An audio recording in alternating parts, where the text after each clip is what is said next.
Hello everyone, welcome to my channel. इस video में हम analysis of clocked sequential circuits को देखेंगे। ठीक है ना। एक बार हम एनालाइज करेंगे सर्किट को with the help of D flip flop.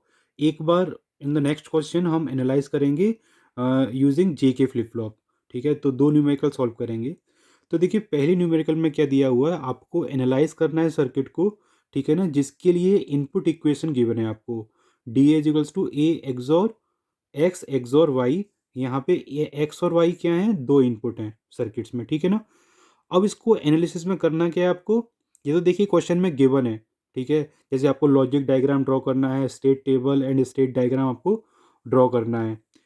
अगर क्वेश्चन में गिवन नहीं होता है ये, तब भी आपको क्या करना पड़ता है, स्टेट टेबल और स्टेट डायग्राम ड्रॉ करना होता। ठीक है ना, लॉजिक डायग्राम ड्रॉ करना होता, क्योंकि एनालाइज का मतलब ही यही है, राइट। तो स्टार्ट करते हैं लॉजिक डायग्राम से। ठीक है ना, पहले देखते हैं लॉजिक डायग्राम। तो देखिए, यहाँ से इतना क्लियर है कि यहाँ पे सर्किट में केवल एक फ्लिप फ्लॉप है, जो कि डी फ्लिप फ्लॉप है। तो डी फ्लिप फ्लॉप का यहाँ पे पहले ब्लॉक डायग्राम हम ड्रॉ कर देते हैं। ठीक, तो ये डी फ्लिप फ्लॉप हो गया। ठीक है, ये क्या होगी, क्लॉक इनपुट। ये लिख दिया आपने क्लॉक। इसके दो आउटपुट होंगे। ठीक है ना, क्या होगा आउटपुट, एक होगा ए, एक होगा ए बार। ठीक, ये हो गया डी इनपुट। तो ये तो हो गया ब्लॉक डायग्राम। अब इसमें जो डी ए है, ठीक है ना, डी ए है, उसकी वैल्यू क्या है, ए एक्सोर एक्स एक्सोर वाई। तो यहाँ पे दो इनपुट होंगे कोई, एक्स और वाई, दोनों को आपने एक्सोर किया पहले। फिर इसका जो आउटपुट है, उसको भी आपने एक और एक्सोर गेट के इनपुट पे डाल दिया।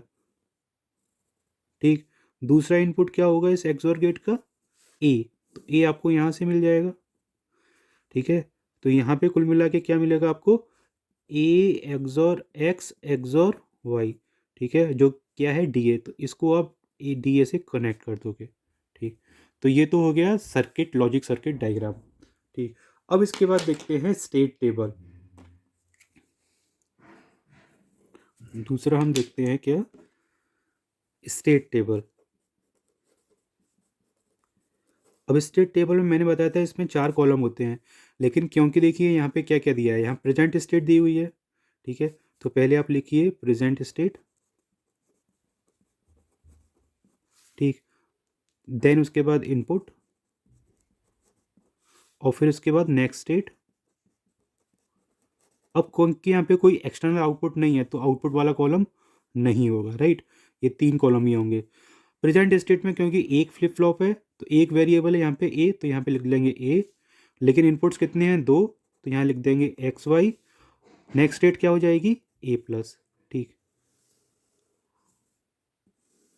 अब देखिए, क्योंकि यहाँ पे आपके पास इनपुट और प्रेजेंट स्टेट दोनों को मिला के कितने वेरिएबल हैं, तीन। तो टोटल जो पॉसिबिलिटीज़ होंगी, मतलब जितने भी इनपुट हो सकते हैं और प्रेजेंट स्टेट हो सकती हैं, वो कितनी होंगी, एट। तो पहले हम वो मेंशन कर देते, राइट, यहाँ पे।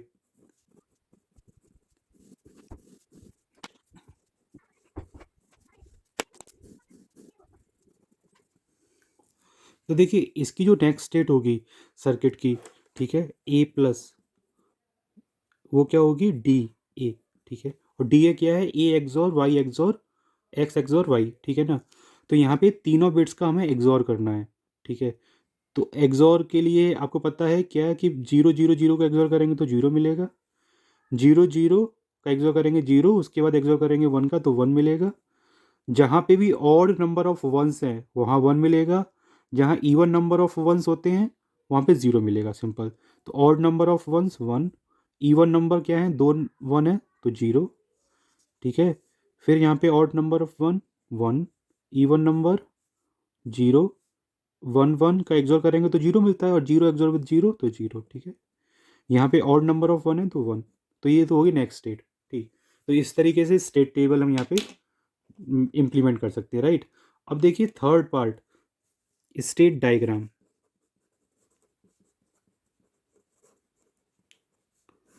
तो देखिए, स्टेट डायग्राम में कितनी स्टेट है, इसमें केवल दो ही स्टेट हैं, या तो सर्किट की जीरो स्टेट होगी या तो वन स्टेट होगी। ठीक, तो यहाँ पे हमने लिख लिया क्या, जीरो स्टेट, और यहाँ पे लिख लिया हमने स्टेट वन। ठीक, अब देखिए, जीरो स्टेट पे है, वो जीरो स्टेट पे ही रहेगा। ठीक है ना, जब इनपुट देंगे जीरो जीरो। ठीक है, तो यहाँ से यहीं पे रहेगा, किस केस में 0 0 इनपुट देंगे तब। फिर इसके बाद 0 से चला जाएगा 0, 0 से चला जाएगा 1 स्टेट पे जब इनपुट देंगे क्या 0 1। तो यहाँ 0 से 1 स्टेट पे चला गया जब 0 1 इनपुट दिया। फिर इसके बाद 0 से चला जाएगा 1 पे अगेन जब इनपुट देंगे 1 0। तो यहाँ पे कॉमा करके हम लिख सकते हैं 1 0, ठीक है। और 0 से चला जाएगा 0 पे रहेगा जब 1 1 इनपुट देंगे तो कॉमा लिख दिया हमने 1 1, अलग भी लिख सकते हैं कोई दिक्कत नहीं। ये तो हो गया 0 स्टेट के लिए। अब 1 स्टेट के लिए, 1 स्टेट के लिए 1 पे रहेगा दो केसेस में, जब 0 0 इनपुट देंगे या 1 1 इनपुट देंगे, ठीक। तो 1 से 1 पे ही रहेगा किस केस में, जब 0 0 या 1 1 इनपुट देंगे तब। अब 1 से चला जाएगा 0 स्टेट पे रिमेनिंग टू इनपुट्स के लिए, ठीक। तो यहाँ पे इधर चला जाएगा ये कब, ये रिमेनिंग दो इनपुट के लिए, कौन सा 0 1 कॉमा 1 0। तो ये हो गया स्टेट डायग्राम, ठीक। अब एक क्वेश्चन और देखते हैं जिसमें हम इम्प्लीमेंट करेंगे बाय यूजिंग जे की फ्लिप फ्लॉप, ठीक। और यही कॉन्सेप्ट एप्लीकेबल होगा जब हम टी फ्लिप फ्लॉप से भी इम्प्लीमेंट करेंगे, ठीक है ना, जो हम प्रोसीजर बताएंगे आपको जे के लिए, राइट। तो देखिए नेक्स्ट के क्वेश्चन में आपको एक सर्किट दिया हुआ है, क्लॉक्ड सीक्वेंशियल सर्किट, ठीक है, जिसमें जे के फ्लिप फ्लॉप्स हैं। इस सर्किट को आपको एनालाइज करना है। तो देखिए एनालाइज करने का मतलब ही ये होता है, मैं ऑलरेडी बता चुका हूँ आपको प्रीवियस वीडियो में। एनालाइज करने का मतलब है कि भाई उसके लिए स्टेट इक्वेशन लिखो, आप स्टेट टेबल बनाइए, स्टेट डायग्राम ड्रॉ कीजिए, ठीक है, अगर सर्किट दिया है तो।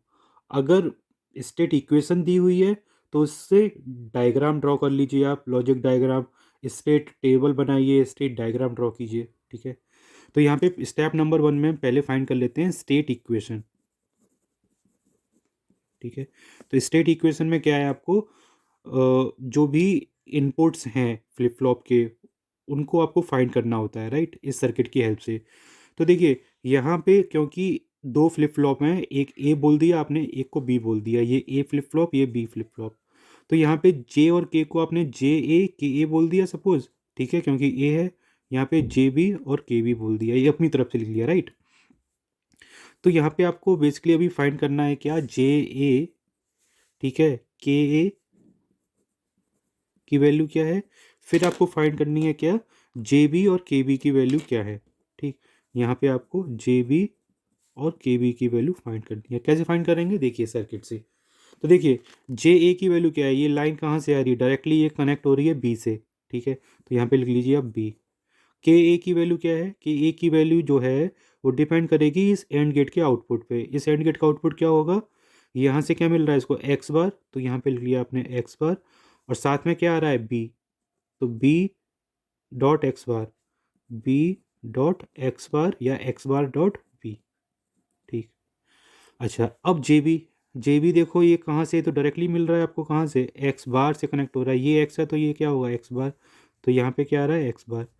तो जे बी क्या हो जाएगा एक्स बार, और के बी क्या हो जाएगा, एक्सॉर गेट का आउटपुट है, तो पहला इनपुट क्या है ए, दूसरा क्या है एक्स, तो ए एक्सॉर एक्स। तो ये आपको क्या मिल गए, स्टेट इक्वेशन। स्टेट इक्वेशन में भी इनपुट स्टेट इक्वेशन, ठीक है, मतलब फ्लिप फ्लॉप के इनपुट्स क्या क्या हैं वो आपने यहाँ पे फाइंड कर लिए। अब स्टेप नंबर 2 में आप स्टेट टेबल बनाओगे, राइट। तो देखिए स्टेट टेबल कैसे बनाओगे।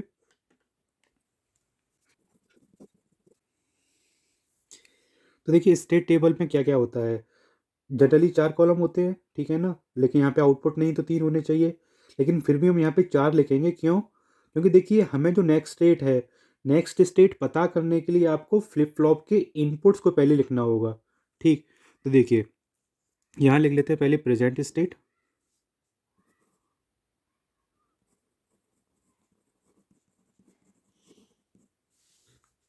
Then input, then next state, then flip flop inputs.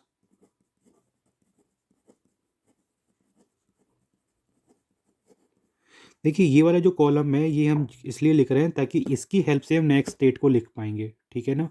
तो अभी आपको क्लियर हो जाएगा। तो देखिए प्रेजेंट स्टेट क्या क्या है, प्रेजेंट स्टेट आपके पास दो होंगी ए और बी के फॉर्म में, क्योंकि हमारे पास दो फ्लिप फ्लॉप हैं, ए और बी। इनपुट्स क्या है, इनपुट्स में एक इनपुट है एक्स। नेक्स्ट स्टेट क्या रहेंगी, ए प्लस बी प्लस, या ए बी भी लिख सकते हैं, कोई दिक्कत नहीं। अब यहाँ फ्लिप फ्लॉप के इनपुट्स क्या है, जे ए, के ए, जे बी एंड के बी।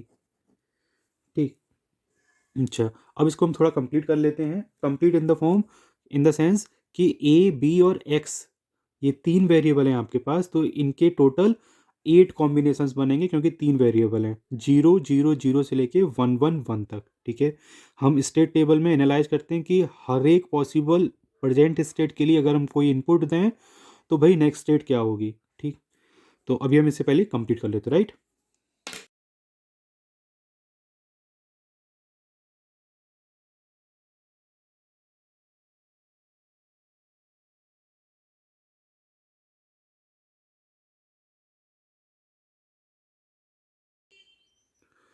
अब देखिए हमने स्टेट टेबल यहाँ पे ए बी और एक्स की डिफरेंट कॉम्बिनेशंस यहाँ फिल कर लिए, 0 0 0 0 0 1 0 1 0 0 1 1, इस तरीके से हमने 1 1 1 तक फिल कर लिया, 8 डिफरेंट पैटर्न्स।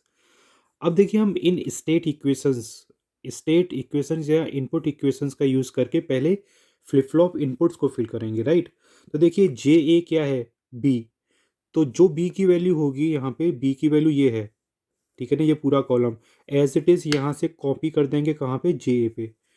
तो यहाँ पे ये जो फर्स्ट कॉलम है जे ए का, वो क्या बन जाएगा, 0 0, देन क्या है 1 1, फिर क्या है 0 0, और फिर क्या है 1 1। ठीक है, क्योंकि यहाँ पे जे ए क्या है, बी के इक्वल। ठीक है, इसी तरीके से के ए क्या है, के ए 1 तब होगा जब बी 1 हो और एक्स 0 हो, बी 1 और एक्स 0 होना चाहिए तभी 1 होगा। तो देखिए यहाँ पे चेक कर लेते हैं, बी 1 और एक्स 0, तो यहाँ पे 0, बी 1 है ही नहीं यहाँ पे, 0, बी 1 है और एक्स 0 है यहाँ पे, ये मिल गया हमें तो 1 हो जाएगा, 1 0 पैटर्न के लिए। ठीक है ना, तो 1 1 है तो 0, 0 0 है तो 0, 0 1 है तो 0, 1 0 पैटर्न मिल गया। देखिए बी 1 है और एक्स बार क्या हो जाएगा, 1 1 1 1, तो यहाँ पे 1 फिल कर देंगे, तो 1 0 पैटर्न हमें देखना है बस, तो 1 1 के लिए 0। ये हो गया के ए की वैल्यू, ये कंप्लीट, ये कंप्लीट। ठीक, अब देखिए हमें क्या फिल करनी है, जे बी। जे बी क्या है, एक्स बार, एक्स अगर 0 है तो ये 1 होगी, और अगर एक्स 1 है तो ये 0, मतलब इसका जस्ट इन्वर्टेड बनना है हमें। तो ये क्या है, 0 1 0 1 0 1 का पैटर्न, तो हम क्या भरेंगे, 1 0 1 0 का पैटर्न, 1 0 1 0 1 0। के बी क्या है, ए और एक्स का एक्सॉर, तो यहाँ पे इन दोनों का एक्सॉर करेंगे, सेम होगा तो 0, दोनों बिट सेम होंगी तो 0, और अगर अलग हैं तो 1। तो 0 0 मतलब सेम, 0 1 अलग तो 1, 0 0 तो सेम, 0 1 अलग अलग हैं तो 1, डिफरेंट के लिए 1, डिफरेंट नहीं सेम है ये 0, ठीक है ना, ये डिफरेंट है तो क्या हो जाएगी 1, और 1 1 के केस में सेम है तो 0। तो हमने यहाँ पे इनपुट्स ये पूरे फिल कर दिए। अब देखिए, अब क्या करेंगे हम, अब हम नेक्स्ट स्टेट को फिल करना है। तो देखिए कैसे फिल करेंगे, हमें पता है जे के लिए ट्रुथ टेबल क्या होती है, ठीक है ना, हम यहाँ पे एक बार लिख लेते हैं, और ठीक है, तो उससे और ज़्यादा अच्छे से क्लियर हो जाएगा, राइट।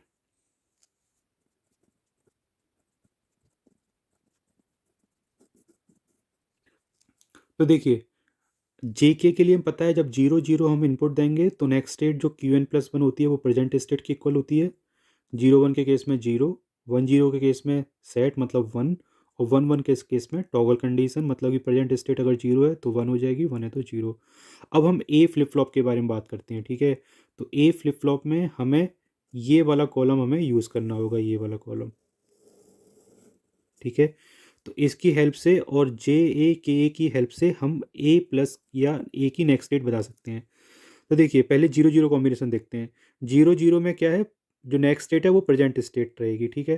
तो यहाँ पे अगर 0 है, देखिए 0 0 के केस में यहाँ पे क्या आ जाएगा, 0, ठीक, और 0 0 है यहाँ पे तो प्रेजेंट स्टेट 0, ठीक है। और देखिए कहीं 0 है, यहाँ पे 0 है, तो यहाँ पे प्रेजेंट स्टेट क्या है, 1, तो ये भी नेक्स्ट स्टेट हो जाएगी।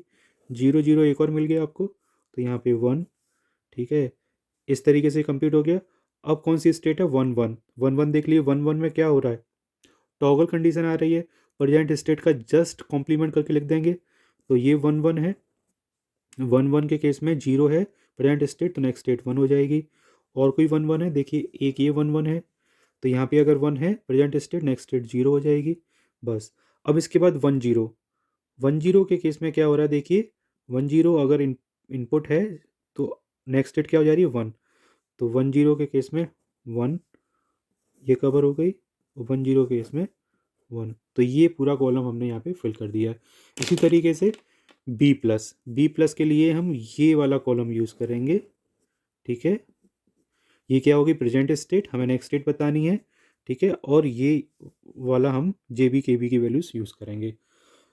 तो पहले देखिए यहाँ पे 0 0 है, कोई 0 0 ये रहा, तो 0 0 में प्रेजेंट स्टेट क्या है यहाँ पे, बी की 0, ठीक है। तो यहाँ पे आ जाएगी 0। ये देखिए एक और 0 0 मिल गया आपको, प्रेजेंट स्टेट ही नेक्स्ट स्टेट हो जाएगी 1। इसके बाद देखते हैं 1 0 पैटर्न। 1 0 में क्या हो रहा है, 1, तो यहाँ पे 1 आ जाएगा। 1 0, ये भी 1 0 है, तो ये भी 1 हो जाएगा। और कोई 1 0 नहीं है, ठीक। अब आ जाएगी 0 1, 0 1 के केस में क्या आ रहा है, 0, तो 0 1 के केस में 0, 0 1 के केस में 0, ठीक है। अब बचा आपके पास 1 1, 1 1 में टॉगल कंडीशन, हमें यहाँ पे स्टेट देख के इसका इन्वर्ट करना है। 0 का 1 हो जाएगा, और फिर 1 का क्या हो जाएगा, 0। तो यहाँ पे ये कंप्लीट हो जाएगी, ठीक। अब हम स्टेप नंबर 3 में क्या फाइंड करेंगे, स्टेट डायग्राम। स्टेट डायग्राम, अगर यहाँ पे टी फ्लिप फ्लॉप भी होता तो क्या फाइंड करते, पहले टी ए और टी बी, अगर दो फ्लिप फ्लॉप होते तो T A T B find करते। यहाँ पे टी ए और टी बी लिखते, ठीक है ना, वैल्यूज फाइंड करके, और फिर उसकी ट्रुथ टेबल की हेल्प से आप उसके लिए नेक्स्ट स्टेट लिखते, ठीक है। तो जे के साथ जैसे प्रोसेस कर उसी तरीके से आप टी के साथ भी प्रोसेस कर सकते हैं, ठीक। अब इसके बाद देखिए स्टेट डायग्राम। स्टेट डायग्राम तो बहुत सिंपल है, देखिए कैसे, देखिए अब यहाँ पे क्या है, पहले 0 0 स्टेट, ठीक है ना, 4 स्टेट होंगी, 0 0 0 1 1 0 1 1। तो पहले हम देखते हैं 0 0 स्टेट, ठीक है। तो 0 0 में ये आपके पास 0 0 स्टेट, 0 0 में अगर हम इनपुट देंगे 0, तो नेक्स्ट स्टेट क्या हो जाएगी, 0 1। तो नेक्स्ट स्टेट सपोज ये हो गई 0 1, ठीक है। इनपुट क्या दिया आपने, 0। अब इनपुट अगर 1 देंगे तो उसी स्टेट पे रहेगा 0 0, 0 0 से नेक्स्ट स्टेट भी 0 0 रहेगी अगर 1 इनपुट देंगे। तो ये आपने 1 इनपुट दे दिया, वही स्टेट आ गई आपके पास, ठीक है। अब आई बात 0 1 की। 0 1 पे 0 0 इनपुट देने पे 1 1 स्टेट आ रही है, ठीक। तो देखिए यहाँ पे ये स्टेट आ गई आपके पास 1 1, इनपुट क्या दिया आपने, 0। 0 1 पे अगर 1 इनपुट देंगे तो नेक्स्ट स्टेट क्या आ रही है, 1 0, ठीक है। तो ये वो 0 1 से, हाँ, तो 0 1 से नेक्स्ट स्टेट क्या आ रही है, यहाँ पे लिख लीजिए 1 इनपुट देंगे तो नेक्स्ट स्टेट आ रही है आपके पास 1 0, राइट। अब देखिए नेक्स्ट क्या आ रही है, स्टेट 1 0। 1 0 के लिए भी दो केस होंगे, जब 0 इनपुट दोगे और 1 इनपुट। जब 0 इनपुट दे रहे हो तो क्या आ रही है नेक्स्ट स्टेट, 1 1। तो 1 0 से नेक्स्ट स्टेट क्या आ रही है, 1 1 जब 0 इनपुट दोगे। और जब आप 0 0 प्रेजेंट स्टेट पे 1 इनपुट दोगे, ठीक है, तो आउटपुट नेक्स्ट स्टेट क्या आ जाएगी, 1 0, ठीक है। तो मतलब कि ये इसी स्टेट पे आ जाएगा अगर आप इनपुट दे दोगे 1। अब आई बात लास्ट 1 1 स्टेट की। 1 1 स्टेट पे हो आप अगर 0 इनपुट दोगे तो 0 0 स्टेट आ जाएगी। तो ये चली गई स्टेट कौन सी, 0 0, कब, जब आपने 0 इनपुट दिया। तो ये कंप्लीट हो गया। इसके बाद अगर 1 इनपुट दिया तो 1 पे इसी स्टेट पे रहेगी, तो इसी स्टेट पे रहेगी जो 1 दिया। तो ये आ गई स्टेट डायग्राम। तो इस तरीके से हम सर्किट को एनालाइज कर सकते हैं, मतलब कि उसके लिए स्टेट डायग्राम, स्टेट टेबल और स्टेट इक्वेशंस लिख सकते हैं, ठीक है, with the help of this procedure. तो same procedure is applicable to D flip flop also. So thank you everyone.